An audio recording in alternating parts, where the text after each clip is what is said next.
Assalamualaikum warahmatullahi wabarakatuh. Alhamdulillah, alhamdulillahi rabbil alamin. Wabihi nasta'inu ala umurid dunia waddin. Wassalatu wassalamu ala ashrafil anbiya'i wal mursalin wa ala alihi wa sahbihi ajma'in. Asyhadu an la ilaha illallah wa la syarikalah wa asyhadu anna Muhammadan abduhu wa rasuluhu la nabiyya ba'da.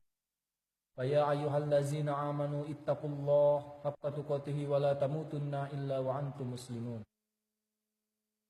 A'udzubillahi minasyaitonir rajim. Bismillahirrahmanirrahim. Allahu la ilaha illa huwal hayyul qayyum. La ta'khuzuhu sinatun wa la nawm. Lahu ma fis samawati wa ma fil ard. Man zallazi yashfa'u indahu illa biiznihi. يعلم ما بين أيديهم وما خلفهم ولا يحيطون بشيء من علمه إلا بما شاء وسع كرسيه السماوات والأرض ولا يعوده حفظهما وهو العلي العظيم.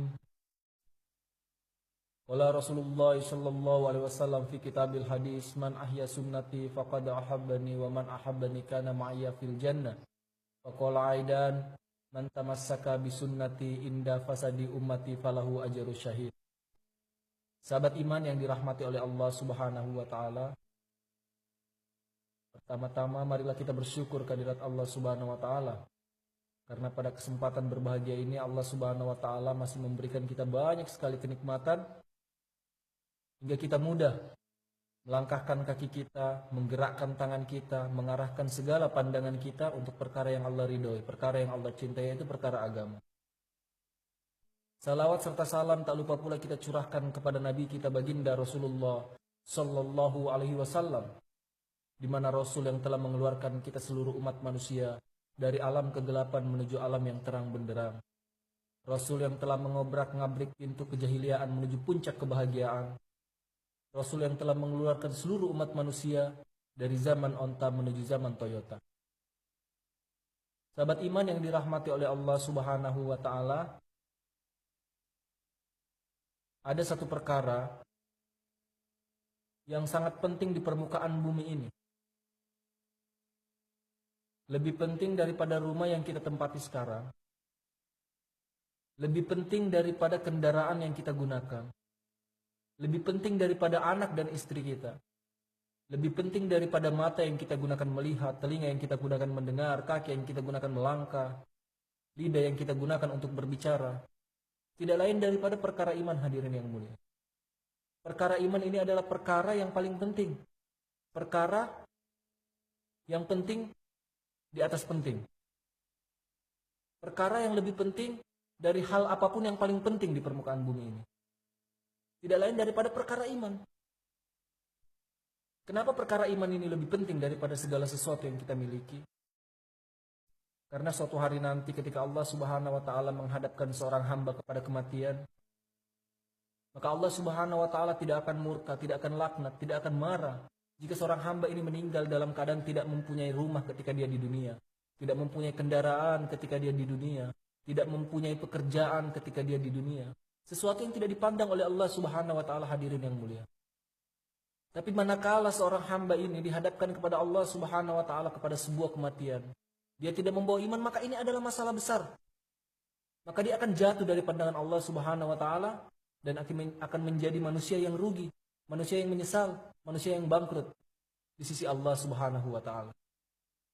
Tapi manakala seorang hamba ini menghadap kepada Allah Subhanahu wa taala membawa iman sekecil biji zahro. Biji zahro ulama menafsirkan adalah debu. Debu yang tidak terlihat. Sekecil itu saja iman yang kita bawa menghadap kepada Allah Subhanahu wa taala, maka akan Allah tukar iman tersebut dengan surga yang luasnya 10 kali lipat dunia. Jamaah yang dirahmati oleh Allah Subhanahu wa taala. Itulah pentingnya kita mengusahakan bagaimana hakikat iman ini wujud pada diri kita. Salah satu cara untuk memasukkan daripada hakikat iman ini ke dalam hati kita, yaitu kita harus sering-sering mendengarkan hadis-hadis baginda Rasulullah Sallallahu Alaihi Wasallam. Kita harus sering-sering mendengarkan ceramah-ceramah atau tausiah-tausiah agama yang membahas tentang perkara iman dan amal soleh. membahas tentang perkara agama, perkara akhirat, perkara tentang kebesaran-kebesaran Allah. Yang ada di hadapan kita ini adalah buku Fadilah Amal. Buku Fadilah Amal ini berisi tentang keutamaan-keutamaan beramal. Jadi seseorang banyak yang tidak mempunyai semangat untuk melaksanakan amalan karena mereka tidak tahu fadilahnya. Saya akan membacakan satu hadis dari baginda Rasulullah SAW tentang keutamaan mengerjakan sholat. Dari Sayyidina Anas bin Malik radhiyallahu anhu yang mengatakan, baginda Rasulullah SAW bersabda, barang siapa sholat berjamaah karena Allah Subhanahu wa taala selama 40 hari tanpa tertinggal takbiratul ula, maka akan ditulis baginya 2 kebebasan, yaitu bebas dari neraka dan bebas dari sifat munafik. Hadis riwayat Tirmizi dari kitab At-Targhib. Ini sudah jelas sekali hadirin yang mulia, bahwa ketika kita mengetahui bahwa amalan yang pertama kali akan dihisap oleh Allah Subhanahu wa taala kelak adalah amalan salat kita. Apabila baik salat kita, maka baiklah seluruh amalan kita. Tapi manakala salat kita ini rusak, maka rusaklah seluruh amalan kita.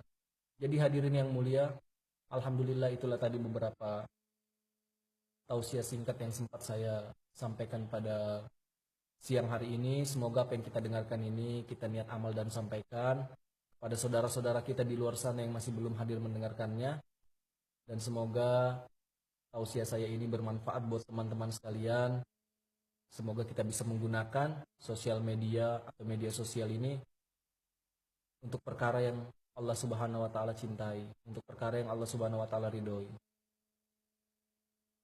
Kita tutup majelis kita ini dengan doa kifaratul majelis. Subhanallah bihamdika, asyhadu an la ilaha illa anta astaghfiruka wa atubu ilaik. Assalamualaikum warahmatullahi wabarakatuh.